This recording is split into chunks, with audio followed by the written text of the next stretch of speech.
Subscribe करें और bell दबाएं ताकि कोई खबर रह न जाए।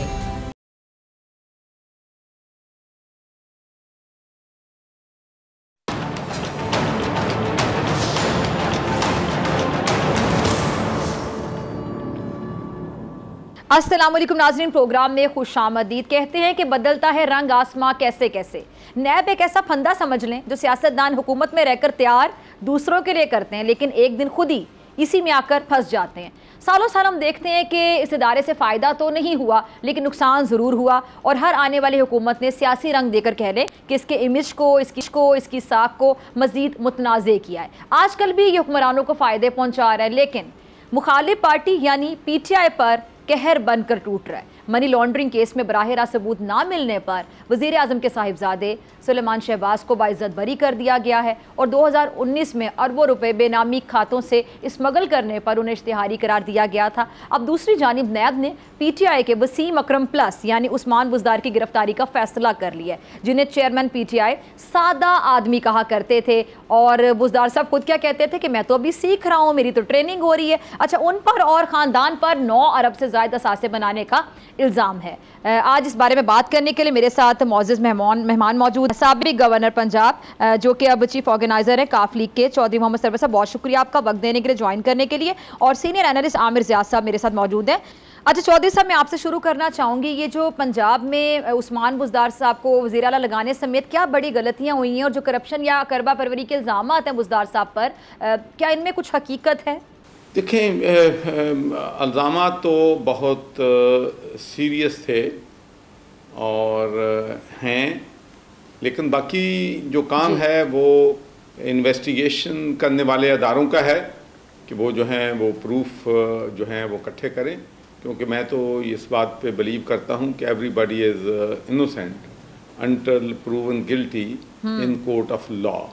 लेकिन मैं ये ज़रूर समझता हूँ कि ये 12 करोड़ अवाम का सूबा था, और ऐसे शख्स को जिसको कोई तजर्बा नहीं था, और मोर इम्पॉर्टेंटली वो पार्टी के किसी वर्कर को पूरे पंजाब में नहीं जानता था, तो मैं समझता हूँ कि ये एक बहुत बड़ी सियासी जो है वो गलती थी कि उस्मान बुज़दार को वज़ीर आला पंजाब बनाया गया।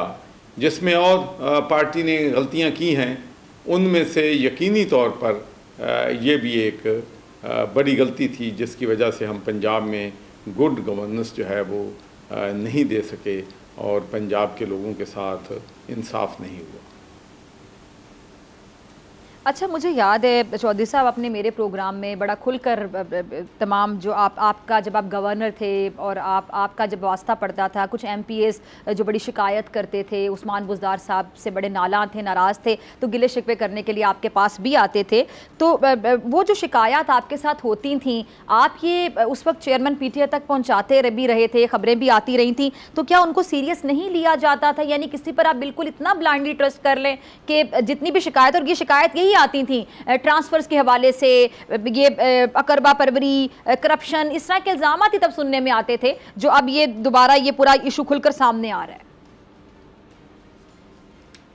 देखिए, 2 चीज़ें थी जिनकी वजह से मुझे जो है वो बहुत ज़्यादा रिजर्वेशंस थी।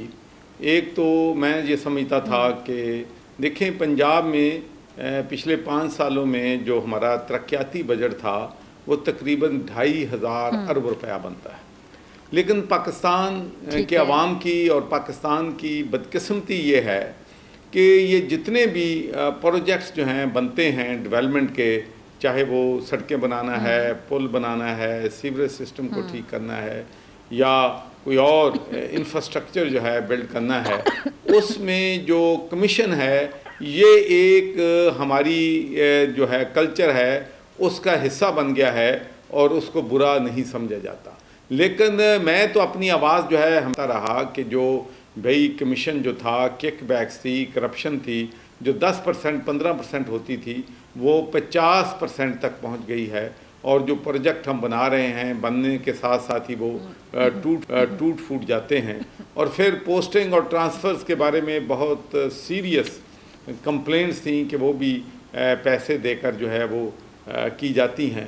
लेकिन बदकिस्मती से मैं समझता हूँ कि दो चीज़ें तीन हुई हैं जिसकी वजह से हमारा ख्वाब जो था पाकिस्तान को नया पाकिस्तान बनाने का, क़ायद आज़म का पाकिस्तान बनाने का, रूल ऑफ लॉ लेके आने का, 1 करोड़ नौकरियां देने का, 50,000 जो हैं 50 लाख घर बना के देने का, साउथ पंजाब को सूबा बनाने का, 2.5 करोड़ जो बच्चे स्कूलों में नहीं जाते उनको स्कूलों में लेके जाने का, तो ये सारे ख्वाब इसलिए अधूरे हो गए कि राइट टीम जो थी वो बदकिस्मती से ना मरकज़ में ना वो सूबे में थी, किसी किस्म की अकाउंटेबिलिटी नहीं थी, जो है ट्रांसपेरेंसी नहीं थी।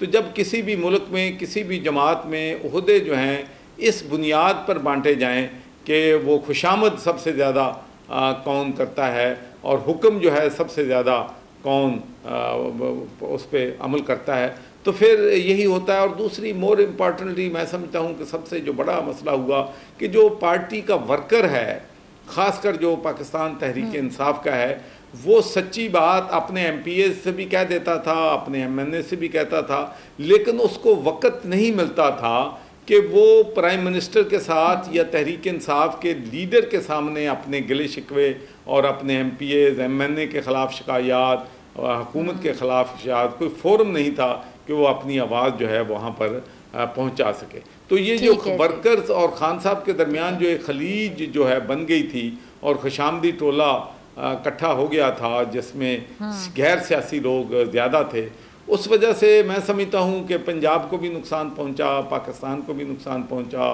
तहरीक इंसाफ को भी नुकसान पहुँचा। जो हमारे ख्वाब थे वो भी ख्वाब जो है ख्वाब ही रह गए।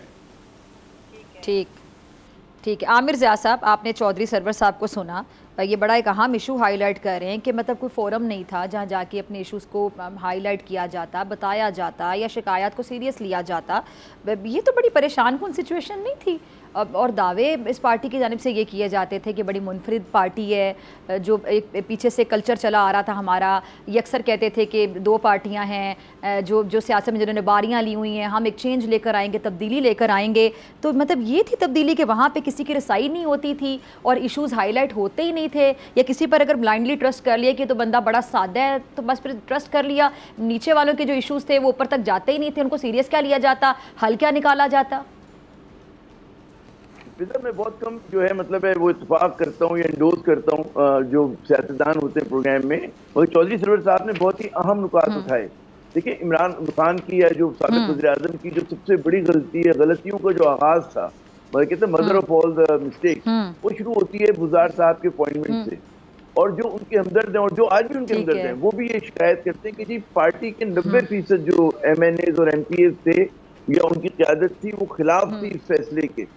और वो जब एक डिमांड आ रही थी विद इन द पार्टी भी वो डिमांड थी, लेकिन ज़ाहिर है कि उतना भरपूर अंदाज में नहीं आती थी। लेकिन जब उस वक्त की फौजी क़यादत ने भी उनसे मुतालबा किया तो उस वक्त भी 90% जो लोग थे उस बात की तायीद करते थे कि जनाब यही होना चाहिए। लेकिन कहते हैं ना कि वो अननोन रीजन, हमें नहीं पता कि वो क्या वजूहत थी, जिसको चौधरी साहब को चाहिए कि हमें वो करें, रोशनी डालें उसके ऊपर, कि उन्होंने बुज़दार को चुना। और बुज़दार साहब जो है मतलब ना वो वसीम अकरम प्लस साबित हुए ना माइनस साबित हुए, तो पता नहीं क्या चीज़ साबित हुए। और देखिए, पाकिस्तान की सियासत में परसेप्शन बहुत वो इम्पोर्टेंट होती है। सरवर साहब ने बड़ी अच्छी बात की कि जी मैं यकीन रखता हूँ कि कहते हैं इनोसेंट अंटिल प्रूवन गिल्टी, लेकिन हमारी सियासत की हकीकत ये है कि अगर आप में लोगों के आम तासुरात मनफी हो जाएं तो उसका मतलब है कि फिर उस चीज़ को बदलना चाहिए, उन परसेप्शन से लड़ना चाहिए। तो वहाँ पर आप देखें कि पूरे वक्त में वो PTI के दौरे हुकूमत में जो सबसे ज़्यादा तनकीद होती थी वो होती थी जनाब बुज़दार साहब पे। और उसकी वजह ये थी कि ज़ाहिर है कि वो ना उनके कम्युनिकेशन स्किल इतने अच्छे थे, ब्लाग अच्छा नहीं था, पार्टी के लोगों से बात नहीं कर सकते थे, फिर उनके बारे में जो इल्ज़ामात बड़े बड़े लग रहे थे। तो मेरे ख्याल में वो नुक्ता आगाज़ था PTI की गलतियों का। और मेरे ख्याल में लेट्स होप कि गोइंग फॉरवर्ड जो है वो, जब ज़ाहिर है कि हर पार्टी के अंदर फिर एक बुरा वक्त भी आता है, अपनी गलतियों से सीखती भी है, तो उस चीज़ को दुरुस्त करे वो, और ऐसी टीम बनाए कि जो वफाक में भी और सूबों के अंदर भी अगर उनको फिर लोग वहाँ मौका देते हैं कि वो जो है फार टीम हो। वो जो एक ख्वाब था ना कि वाकई इस मुल्क को ऐसी क़ुव्वत की ज़रूरत है, ऐसी क़ुव्वत की ज़रूरत है कि जो मिडिल क्लास की मेहनत कशों की नुमाइंदगी कर रही हो, ईमानदार लोगों की नुमाइंदगी कर रही हो, लेकिन उसके साथ साथ उसकी टीम भी होनी चाहिए। अंग्रेजी का मुहावरा आपने सुना होगा जी कि road to hell is often paved with good intention. तो बाद औक़ात सिर्फ नेक नियति काफी नहीं होती, उसके साथ एक प्रैग्मेटिक अप्रोच भी बहुत जरूरी होती है कि आप अमलियत पसंदी से उस पर अमल कर सकें। वहां पर वो आपको उसके अंदर एक खामी या उसके अंदर कमजोरी नजर आई। जी फिजा। ठीक है चौधरी साहब, मैं आपकी तरफ आना चाहूँगी। चौधरी साहब, ये सुना मौलाना साहब बड़े नाराज़ हो गए हैं कि जो नून लीग की और ये पीपल्स पार्टी की दुबई में मुलाकातें हुई हैं, वो कहते हैं कि पूरी पीडीएम को इत्तेहाद में नहीं लिया गया। बाकी वैसे मतलब अफसोस का मुकाम है, मुझे तो हमदर्दी हो रही है यहाँ पे मौलाना साहब से कि पीडीएम इत्तेहाद बना था जिसका पूरा क्रेडिट इस इत्तेहाद का जाता है। मौलाना फजल रहमान साहब को उन्होंने लीड किया और सबको अपने पीछे पीछे लेकर चले। बहरहाल फिर चली गई वो पीटीआई की हुकूमत। अब अगर उनको एतमाद में नहीं लिया जाता तो उनका गुस्सा या नाराज़गी जो है वो बजा है। अकेले कहते हैं पार्टियों ने तय कर लिया सब कुछ, तो मौलाना सबको एतमाद में ना लेने की वजह क्या समझ आती है आपको? डॉक्टर फिजा, मैं आपकी जो बात है उससे 100% इत्तफाक करता हूँ। मौलाना फजल रहमान ने तमाम जो पार्टियां हैं उनको इकट्ठे किया और सबसे पहले जो मूवमेंट थी तहरीक इंसाफ के ख़िलाफ़ उन्होंने शुरू की और फिर वो पीडीएम के चेयरपर्सन हैं, पीडीएम के सरबराह हैं। तो इन हालात में पहले तो मैं सच्ची बात है कि मैं तो इस बात का बिलीवर हूँ कि जब तक हमारे मुल्क के रहनुमा जो हैं, जो हमारे मुल्क के लीडर हैं, जो पाकिस्तान के फ़ैसले वो इस्लामाबाद कैपिटल में नहीं करेंगे और वो दुबई में करेंगे या लंदन में करेंगे या अमेरिका में करेंगे, तो पहला तो गला ये आगाज़ जो है यही एक परसेप्शन जो है आवाम की निगाह में वही गलत है। तो मैं ये पहली दफ़ा है कि मैं भी मौलाना फजल रहमान के जो जज्बात हैं और उनकी जो गुस्सा या नाराज़गी है मेरे ख्याल में जस्टिफाइबल है। यहाँ पे बजाय ठीक है। आमिर रज़ा साहब, आपसे भी मैं इसी पे कमेंट चाहूँगी कि क्या वजह है कि उनको एतमाद में नहीं लिया गया और उनको नाराज़ होना पड़ा, उनको गिला करना पड़ा। जाहिर बात है तमाम पार्टियों को एक प्लेटफॉर्म पे उन्होंने इकट्ठा किया था, पीडीएम इत्तेहाद जब बना था उसके सरबराह उसको लीड किया। अब पार्टियों ने उन्हीं को साइड पे कर दिया जिन्होंने सबको इकट्ठा किया, मतलब एतमाद में ना लिया जाए तो कोई हैरत नहीं होनी चाहिए हमें इस बात पर। मुझे एक और किरदार नजर आता है, माजी में नवाबजादा नसरुल्लाह खान हुआ करते थे, इत्तेहाद बनाने के मास्टर थे वो। लेकिन हम देखते हैं कि जितने उनके इत्तेहाद बने उसमें जब कहते हैं क्योंकि उनकी पार्टी बहुत छोटी सी पार्टी थी तो उनको इग्नोर कर दिया जाता था। आखिर में जाके उनके साथ जितने और इत्तेहादी छोटी जमातें होती थी वो कहते हैं या तो हिस्सा मिलता था बकदरे जुस्सा, जितना उनकी साइज है उसके हिसाब से उनको मिल जाती थी एक आध चीज, जब हौसलों को नहीं भी मिलती थी। तो जो बड़ी पार्टीज होती हैं वो अपने मफाद में जाकर फैसले कर रही होती। तो मुझे बिल्कुल हैरत नहीं हुई इस बात पर कि ज़ाहिर है देखें ना, असल स्टेज जो है सिंध में हुकूमत किसकी है जी, पाकिस्तान पीपल्स पार्टी की है, ठीक है। वहाँ पर नून लीग जो है वो कोशिश करिए कि पंजाब को दोबारा जीता जा सके, वफाक में हुकूमत बनाई जा सके। तो उनके इस वक्त जो है अज़ाइम कुछ और हैं। अच्छा, उसमें वो कोशिश करेंगे, जो शरीफ खानदान का एक वो रहा है कि जी हम उनको मना लें, उनको अपने साथ मिला लें दोबारा। और जो है मौलाना भी इतने जीरक सियासतदान है कि वो बहुत अरसे तक नाराज नहीं रहेंगे। अच्छा, यही खूबी जरदारी साहब में भी, ये लोग जो है मतलब है कि अगर असूल की बुनियाद पे नहीं तो मफादात की बुनियाद पर लोगों को अपने साथ रख लेते हैं। माजी में ये हुआ करते थे कि असूल पे लड़ाई होती थी कि जी मतलब है कि क्योंकि इत्तेहाद में किसी ने बेनज़ीर साहिबा पे तनकीद की तो बेनज़ीर साहिबा ने उसको दिल में रख लिया और उसको जी उन्होंने फिर कहते हैं ना कि साइड लाइन कर दिया। हमने ये चीज़ें होते हुए देखी, MRD में देखी, ARD में होते हुए देखी।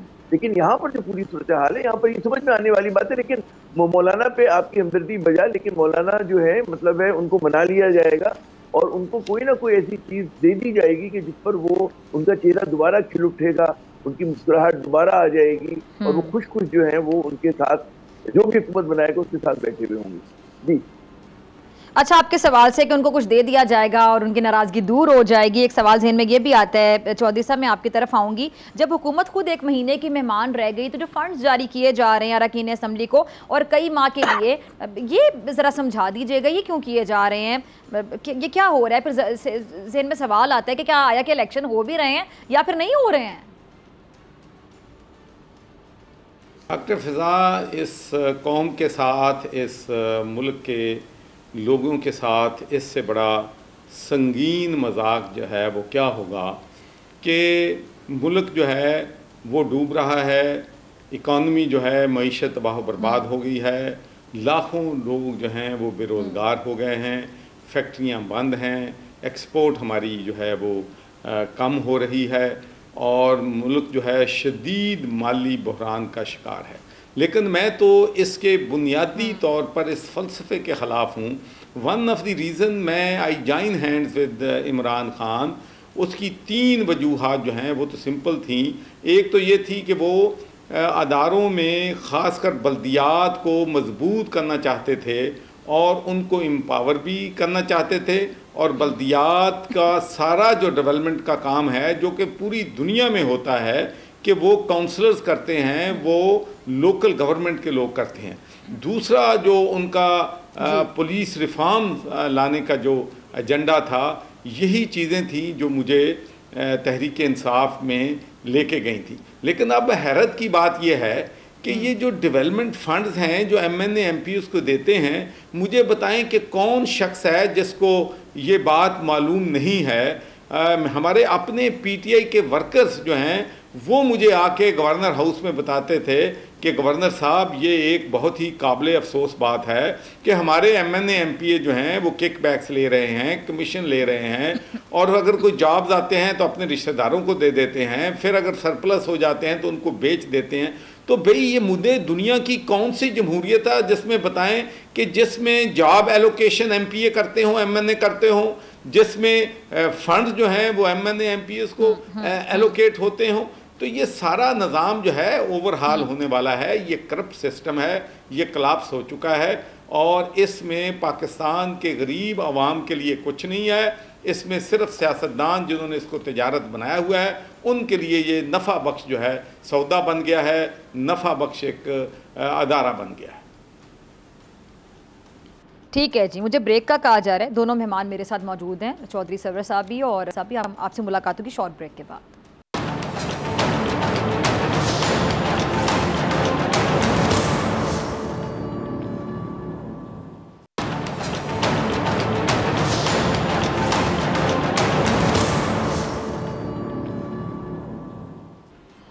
वेलकम बैक नाज़रीन। चौधरी सरवर साहब और आमिर ज़ियाद साहब मेरे साथ मौजूद हैं। अच्छा, चौधरी साहब ने एक बड़ा अहम नुक्ता उठाया था, आमिर ज़ियाद साहब, फिर ब्रेक का वक्त आ गया तो उन्होंने कहा यहाँ पे गरीब आवाम के लिए तो कुछ भी नहीं है, सियासतदान हैं और माजरत के साथ कहेंगे अपने अपने फ़ायदे सबको अजीज़ हैं। अच्छा, मुझे एक बड़े सीनियर सियासतदान ने, बड़े ही वो एक सीजन पॉलिटिशियन है, उन्होंने, आमिर ज़ियाद साहब, एक बड़ी अच्छी बात कही। उन्होंने कहा कि ये जो सियासतदान हैं उनकी जो सोच है, आवाम की सोच भी कहीं ना कहीं वही है, तो हमारे सियासतदान ऐसे हैं, और वो खुद बड़े एक सीनियर सियासतदान है। तो मैंने पूछा आप कहना क्या चाह रहे हैं? उन्होंने कहा कि अगर कोई बंदा 5 मरले या 7-8 मरले के घर में रहता हो और वो आपसे वोट लेने आए तो क्या आप उसको वोट देंगे? तो वोट देने वाले की सोच भी यही होती है कि आखिर हम वोट किसको दे रहे हैं। जी आमिर ज़ियाद साहब। मैं पहली बात तो ये कहूँगा कि देखिए, चौधरी सरवर साहब ने एक जदीद जमहूरियत की मिसाल दी है कि जो वर्किंग डेमोक्रेसी होती है, जो कि प्रो पीपल होती है और आवाम के लिए काम करती है। ज़ाहिर है कि इनका बरतानिया का तजर्बा रहा है और ये कुर्बानी देकर आए कि जी पाकिस्तान में सियासत करेंगे, और ये जो ख्वाब इन्होंने, जो बहुत बड़ी मामूली सी बात है ना, ये कोई ऐसी बात नहीं कि जी MNA MP का क्या रोल है फंड्स की डिस्ट्रीब्यूशन में। जो काम 3rd tier ऑफ डेमोक्रेसी का है, आपकी लोकल गवर्नमेंट्स का है, वो काम MNA MP क्यों करे? ठीक है ना। अच्छा, फिर दूसरी बात है कि करप्शन को कैसे आप एंडोर्स कर सकते हैं। हमारे यहाँ मतलब मुकदमात बनते हैं और फिर हम देखते हैं कि हर बड़ी मछली जो है वो, जो अभी हालिया दिनों में जो कुछ हुआ है वो साबित करता है इस बात को। तो ये जो सरवर साहब ने बात की है, मैं बिल्कुल पूरी तरह से मतलब इसकी तायद भी करूंगा कि जदीद जमहूरियत जो होती है उसमें पार्टी जो होती है वो एक मुनज़्ज़म होती है, किसी शख्सियत के गिर्द नहीं घूम रही होती। शख्सियत अहम होती है, लेकिन उस पार्टी में इलेक्शन होते हैं, हर 2-3 साल के बाद कोई नई लीडरशिप आ जाती है और पार्टी जो है वो चलती रहती है और वो मतलब अपने प्रोग्राम पे चल रही होती है। हमारा वाहिद बदकिस्मत मुल्क है कि जहाँ पे प्रोग्राम नहीं बल्कि शख्सियतों पे हम लोग चल रहे हैं। और शख्सियतों क्या मतलब है कि उनकी जो वफादारी है वो बिल्कुल कहते हैं ना कि मिडिल एजेस की गुलामी वाली लोगों का रवैया होता है कि हम चौदाले के चूहे हैं या हम बिल्कुल हारी हैं, हम क्या हैं कि जी हम उनके मतलब गुलाम इब्ने गुलाम हैं। और वाकई इस पूरी जमहूरियत में अवाम का कोई अमल दखल नहीं है, सारा का सारा पैलेस इंट्रिग्स के ऊपर होता है। और मेरे ख्याल में इस तरह की बातें करना, बेशक हमें पता है कि उसका भी कोई असर नहीं पड़ेगा, लेकिन बड़ी अच्छी बात है कि इन इशूज को उठाना चाहिए, सवाल उठाना चाहिए कि भाई आप क्यों MNA को फंड दे रहे हो, क्या उसका इस्तेकाक है। और फिर ये जो नौकरी आप बांटते हैं मेरिट पे क्यों नहीं बांटते, आप कोटा सिस्टम क्यों रखते हैं, आप मतलब है कि लोगों के साथ ज्यादती क्यों करते हैं, मेरिट पे क्यों नहीं चलते, तालीम आम क्यों नहीं होती हमारे यहाँ। मतलब है दूसरी बात ये कि ये वाहिद जमहूरियत, आखिरी जुमला, कि भाई हमारा जो हुक्मरान है, जी, जी। हम तो थर्ड वर्ल्ड है ना, $1566 हमारी पर कैपिटा इनकम है, लेकिन हमारे हुक्मरानों की अय्याशियां, उनकी गाड़ियां, उनके दफातर बिल्कुल फर्स्ट वर्ल्ड वाले हैं। पूछिए चौधरी सरवर साहब से कि मतलब हमारे वुज़रा के जो दफातर हैं, फैसिलिटीज हैं, क्या बरतानिया से मुआवजा करें तो क्या कम है? नहीं है। लेकिन अवाम ज़बू हाल है। तो भाई आप मुझे बल्कि याद आ गया, हाँ, पूछिए, आपने जो सवाल उठाया ना आमिर ज़िया साहब, आपने मेरे दिल की बात कह दी। ये आपने जो सवाल उठाया चौधरी साहब, मैं आपके सवाल से पहले मेरे जहन में भी बिल्कुल ये सवाल आ रहा था। चौधरी साहब, आपको याद होगा ये कुछ दिन पहले मैंने ईद शो किया था आपके साथ, तो आपने इसी इशू पर बड़ी रोशनी डाली थी। आपने, मुझे जहाँ तक याद है, आपने बताया था कि 4 कनाल का घर बरतानिया में किसको मिलता है और यहाँ पर किसको मिलता है। आपने कंपैरिजन किया था और फिर आपने बताया था कि आपका कोई करीबी दोस्त था जिसने इस्तीफ़ा, किस बुनियाद पर इस्तीफ़ा दे दिया था, रिज़ाइन कर दिया था। मैं चाहती हूँ ज़रा दोबारा आज इस हवाले से ज़रा बात करें। डॉक्टर फ़िज़ा, 2-3 चीज़ें जो हैं मैं अपने जो हमारे भाई बहनें इस प्रोग्राम को देखने हैं चाहते हैं, देख रहे हैं, उनको नोटिस में लाना चाहता हूँ कि 2013 में मैं जब गवर्नर बना तो पीने का साफ़ पानी मेरा बहुत बड़ा पैशन था और मुझे बड़ी तकलीफ़ हुई जब मुझे पता चला कि तकरीबन जो 50% से ज़्यादा लोग जो हैं वो बीमारियों का शिकार हैं, वो वाटर बॉर्न डिजीज़ की वजह से। तो मैंने यहाँ पर अपनी एक फाउंडेशन के ज़रिए फ़िल्ट्रेशन प्लांट्स लगाने शुरू किए। तो जो फ़िल्ट्रेशन प्लांट मैं 15 लाख में लगाता था, वो हुकूमत वो प्लांट 1.5 करोड़ रुपए में लगाती थी और जो क्वालिटी थी मेरे फ़िल्ट्रेशन प्लांट की वो गवर्नमेंट के फ़िल्ट्रेशन प्लांट से बेटर थी। तो उस वक़्त मुझे ये कहा गया क्योंकि जी ये गवर्नमेंट के होते हैं, ठेके देने पड़ते हैं, इसमें ये होता है वो होता है, इसलिए ख़र्चा बढ़ जाता है। तो मैं आवाम को बताना चाहता हूँ कि जब मैं दूसरी दफ़ा गवर्नर बना हूँ, मैंने 1300 वाटर यूनिट जो हैं वो पंजाब में लगाए हैं और वो मुझे कास्ट किए हैं, हुकूमत को वो कास्ट किए 40 लाख रुपए में, जिसमें 1 साल की मेंटेनेंस जो है वो शामिल है। तो अगर आप कॉम्पिटेंट हैं, अगर आप रिश्वत का रास्ता रोक सकते हैं, तो मैंने जब कंट्रैक्टर को ठेके दिए तो मैंने उनको सबसे पहले कहा ना आपको किसी को रिश्वत देनी होगी, ना किकबैक्स देनी होगी, ना आपको कनेक्शन के लिए पैसे देने होंगे। अब तो बदकिस्मती ये है हमारे मुल्क की कि जब आप ठेका देते हैं तो उस वक़्त भी कमीशन चलता है और जब महकमे पेमेंट करते हैं ठेकेदार को तो उस वक़्त भी जो पैसे देता है वहाँ भी उस वक़्त भी वो कमीशन लेता है। वो प्रोजेक्ट ठीक बना है, गलत बना है, उसकी क्वालिटी ठीक है, नहीं ठीक है, एज लॉन्ग एज आपको कैशियर को जो पैसों की पेमेंट कर रहा है उसको पैसे मिल जाएं तो वो आपको पैसे रिलीज़ कर देता है। तो आपने जिस हवाले से बात की है बरतानिया की, तो उसमें भी मैं एक एग्जांपल आपको देना चाहता हूँ कि मैं मेंबर ऑफ पार्लियामेंट बनने से पहले ग्लासगो सिटी काउंसलर था और वहाँ पर जनरल पर्पस कमेटी का चेयरमैन था, जिसमें मेरा बजट जो है कम से कम 700-800 मिलियन जो है वो पाउंड था। तो मैं एक बहुत पावरफुल काउंसलर था और मैं आपको यकीन से बताना चाहता हूं कि जब मैं मेंबर ऑफ पार्लियामेंट बना तो मुझे ऐसे महसूस हुआ कि मेरे तो इख्तियारात जो हैं ख़त्म हो गए हैं, ना कोई डेवलपमेंट कर सकता हूं, ना कहीं सफाई करवा सकता हूं, ना किसी को कोई सड़क दे सकता हूं, ना कहीं पे जो है कोई और निज़ाम जो है इलाके की डेवलपमेंट का कर सकता हूं। तो पाकिस्तान में भी हमें ये निज़ाम क्यों नहीं लाते? लेकिन हमारी बदकिस्मती ये है कि जब डिक्टेटर आते हैं तो वो बल्दियात के निज़ाम को मजबूत करते हैं और जब ये हमारे पॉलिटिकल लोग आते हैं तो ये बल्दियाती निज़ाम को बिल्कुल ये फारग कर देते हैं और उनसे पावर ले लेते हैं। तो यहाँ तक वहाँ के मॉरल्स में और यहाँ के मॉरल्स में जो फ़र्क है वो मैं आपको सिर्फ एक एग्जांपल जो है, जो लेटेस्ट एग्जांपल है वो बताना चाहता हूँ कि हमारे वहाँ पर जो स्कॉटलैंड की फर्स्ट मिनिस्टर कह लें या आप उसको वहाँ पर प्राइम मिनिस्टर कह लें, निकोला स्टर्जन, वो बहुत पावरफुल लेडी थी। 59 जो हैं सीटें हैं जो हैं मेंबर्स ऑफ पार्लियामेंट की स्कॉटलैंड से, तो उसमें से उसने 52 सीटें जीती थी और उसने सिर्फ दीवारों पर ये वोट लगाया था कि वोट फॉर निकला और 2-3 उसने इलेक्शन जो हैं जीते हैं। उसके खामद पे इल्ज़ाम है कि उसने अपनी पार्टी फंड से कोई 40-50 हज़ार पाउंड की कोई गाड़ी ली है जिसको उसने घर में खड़ा किया हुआ था। उससे तफ्तीश शुरू हुई तो वो चीफ एग्जेक्टिव था, उसको अपने ओहदे से इस्तीफ़ा देना पड़ा, और जो हमारी फर्स्ट मिनिस्टर निकोलस स्टर्जन थी उसको देना पड़ा, deputy, all those people who were involved in finances, सब के सब घर चले गए हैं और सब के सब जो हैं वो पुलिस की वहाँ पर इन्वेस्टिगेशन हो रही है। तो यहाँ पर तो भाई ये जो अरबों रुपया का करके भी यहाँ कोई पूछने वाला नहीं। फिर मैं एक मेंबर ऑफ पार्लियामेंट की आपको ज़रूर मिसाल देना चाहता हूँ, जो कि मेरे बहुत दोस्त है जिम डिवाइन, तो उनके खिलाफ सिर्फ 3000 पाउंड की करप्शन के इल्ज़ामात थे।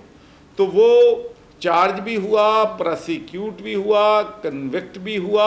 और मैं आपको ये बताना चाहता हूँ, अगर 10,000 पाउंड तक कोई फ्रॉड में बरतानिया में मुलव्वस हो तो उसको प्रोसिक्यूट नहीं किया जाता, इसलिए कि उस पर अदालतों में ख़र्चा ज़्यादा आ जाता है और वो समझते हैं कि ये पब्लिक इंटरेस्ट में नहीं है।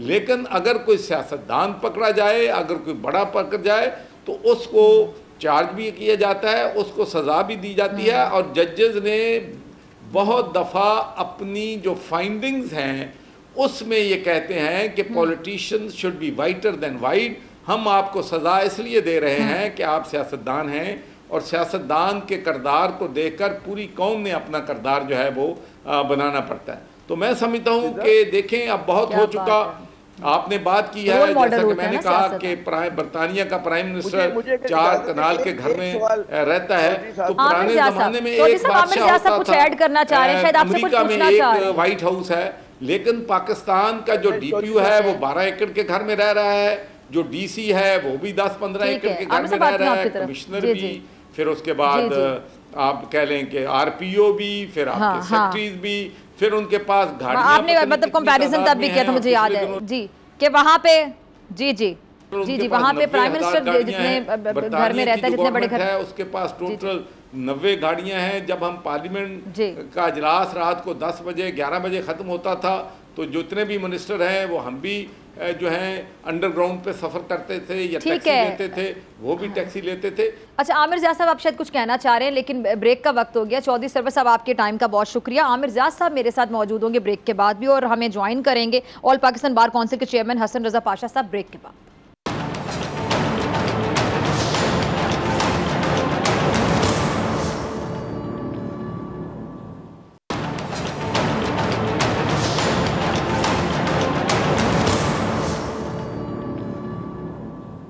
वेलकम बैक नाजरीन। मौलाना फजलुर रहमान साहब के साथ फिर से धोखा हो गया। मुस्लिम लीग नून और पीपल्स पार्टी की दुबई मुलाकातों पर मौलाना नाराज़ हो गए हैं। सवाल उठा दिया है कि पूरी PDM को एतमाद में क्यों नहीं लिया गया, अकेले दोनों पार्टियों ने क्या कुछ तय कर लिया है, इस पर दोनों जानिब से पुरस्रार खामोशी है। लेकिन शाह महमूद कुरैशी साहब को PDM की तबाही दिखाई देने लगी है। कहते हैं कि मुस्लिम लीग नून और पीपल्स पार्टी के रास्ते जुदा होंगे और बड़ी जो इंटरेस्टिंग सी सियासी सूरत हाल है सामने आएगी। हुकूमत ने MNS को रुके हुए जो फंड्स हैं वो जारी करने शुरू कर दिए, लेकिन एक सवाल ये पैदा होता है कि जब हुकूमत खुद 1 महीने की मेहमान है, तो वो अरकान असम्बली को कई महीने के जो फंड्स है वो कैसे जारी कर रही है और क्यों जारी कर रही है? क्या इंतखाबात हो भी रहे हैं या फिर नहीं? ये सवाल जहन में फ़ौरन आता है। वैसे खबर ये भी आई है कि कौमी असम्बली का जो अलविदाई इजलास है वो अगले हफ्ते तलब कर लिया गया, जो अगले माह के वस्त तक जारी रहेगा। मेरे साथ मेहमान मौजूद हैं ऑल पाकिस्तान बार काउंसिल के चेयरमैन पाशा साहब, बहुत शुक्रिया पाशा साहब ज्वाइन करने के लिए, वक्त देने के लिए। साथ ही सीनियर तजियाकार आमिर ज़िया साहब। आमिर साहब, मैं आपसे शुरू करना चाहूँगी। मौलाना साहब ने शिकवा किया है और आपने भी वो सुना होगा, ये जो वोट ऑफ कॉन्फ्रेंस का हिस्सा ना बनने और जनरल फैज़ की सेनेट चेयरमैन की पेशकश का नुक्ता इस वक्त उठाया गया है, ये क्या मकासद जाहिर करता है? आमिर साहब, क्या समझ आती है आपको?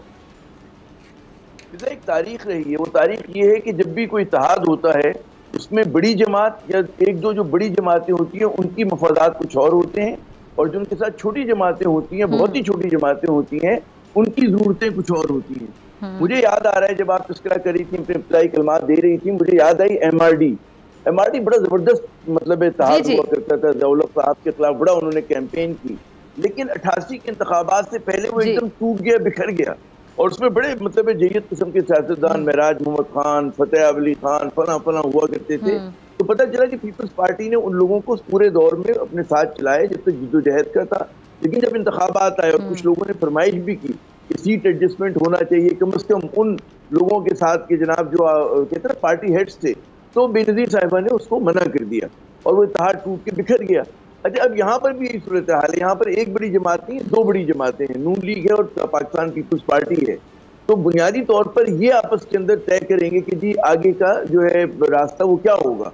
वो चाहे मतलब है कि जो एक निगरान सेटअप लेकर आना है उसके हवाले से सीट एडजस्टमेंट करनी है, नहीं करनी है, कहीं पे कोशिश करेंगे पीपल्स पार्टी वाले पंजाब में मिल जाए उनको, they won't mind this thing, तो उसके ऊपर बात करनी है। तो उसमें मौलाना को जो है वो बहुत बाद में इत्मीनान में लिया जाएगा। तो जैसे आज खबरें आ रही हैं कि नवाज शरीफ साहब ने जो है नोटिस लिया इस बात का और उन्होंने वजीर आजम को हिदायत की कि जनाब मौलाना को मनाएं, उनसे बातचीत करें, तो ये बात हो जाएगी, मन जाएंगे वो। लेकिन उसका जो मैं लुबाब कहूँगा, जो उसका हासिल होगा पूरा उसका, कि ये दोनों बड़ी जमातें सबसे पहले अपने मफादात को देखेंगी और उसके बाद वो कोशिश करेंगी कि अगर मतलब है कोई ज़्यादा कुर्बानी दिए बगैर अगर इनको भी खुश कर दिया जाए मौलाना साहब को। मौलाना साहब तो कोई हमेशा बड़ा मुतालबात नहीं होते, माजी में कश्मीर कमेटी के चेयरमैन बन के खुश हो जाया करते थे, कश्मीर कमेटी गो कुछ नहीं करती थी उनके, जब तक वो उसके ऊपर कहते हैं ना उसको लीड करते रहे।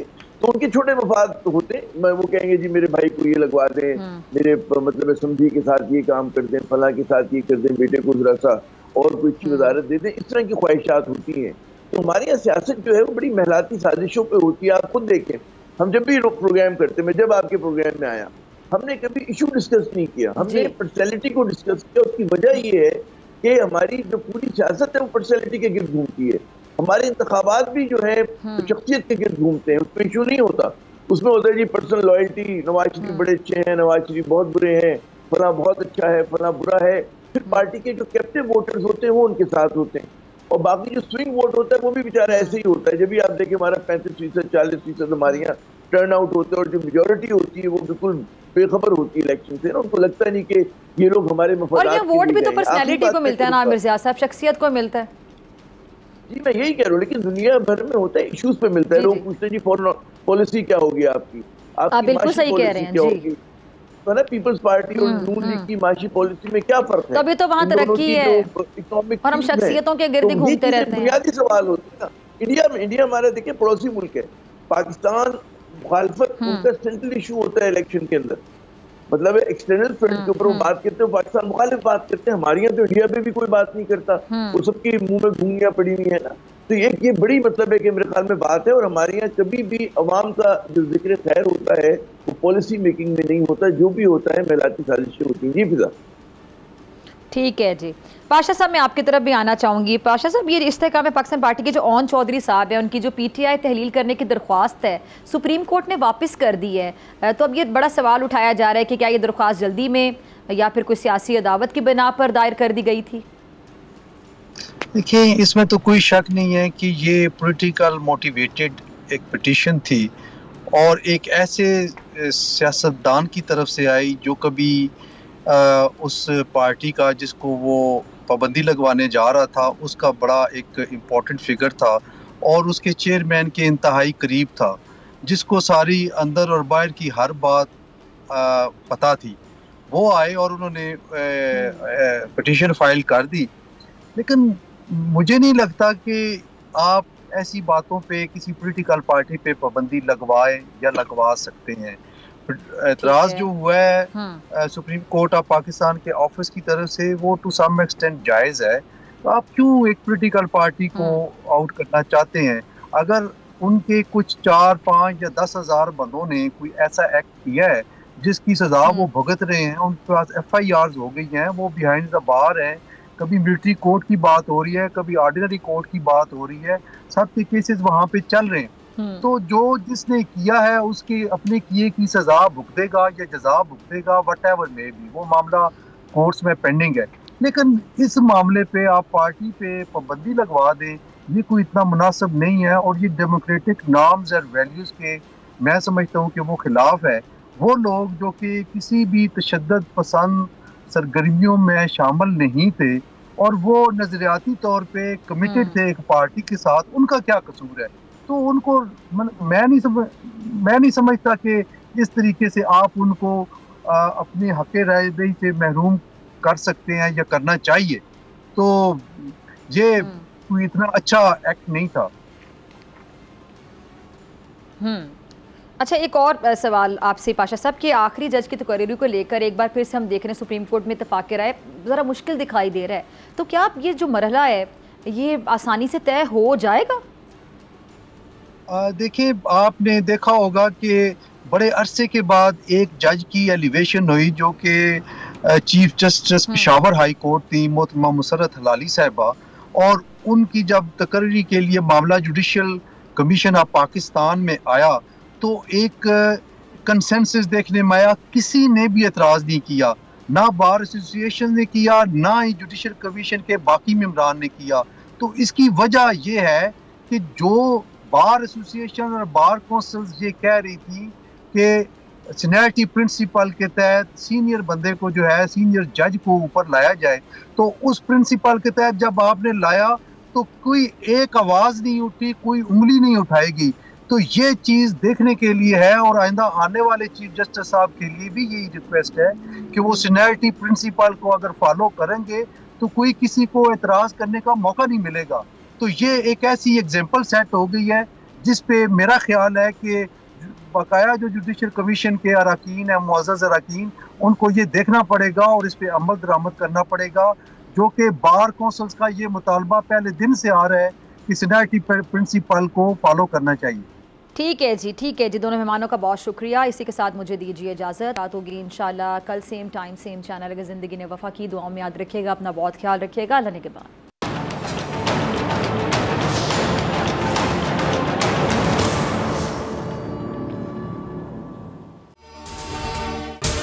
अगर आपको ये वीडियो पसंद आई तो सब्सक्राइब करें और बेल आइकन पर क्लिक करें।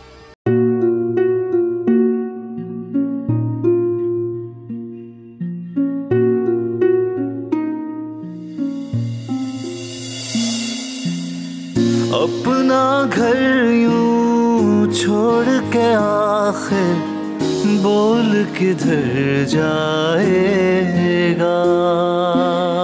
ये जो पड़ा है वक्त कड़ा है, वक्त गुजर जाएगा। अब जिंदगी फैसले की घड़ी, सारी मईशत के घर है खड़ी, करने पड़ेंगे कठिन फैसले, तुझ पे ये कैसी आन पड़ी।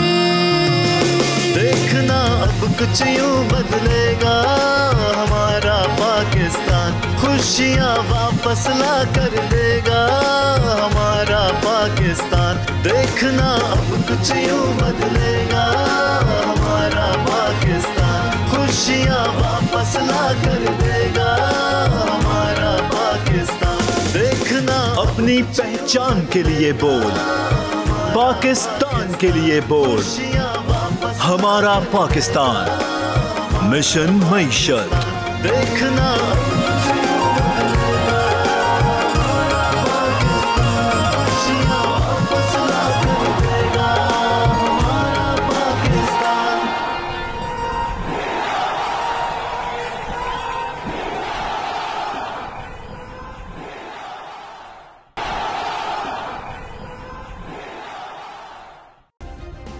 सब्सक्राइब करें और बेल दबाएं ताकि कोई खबर रह न जाए।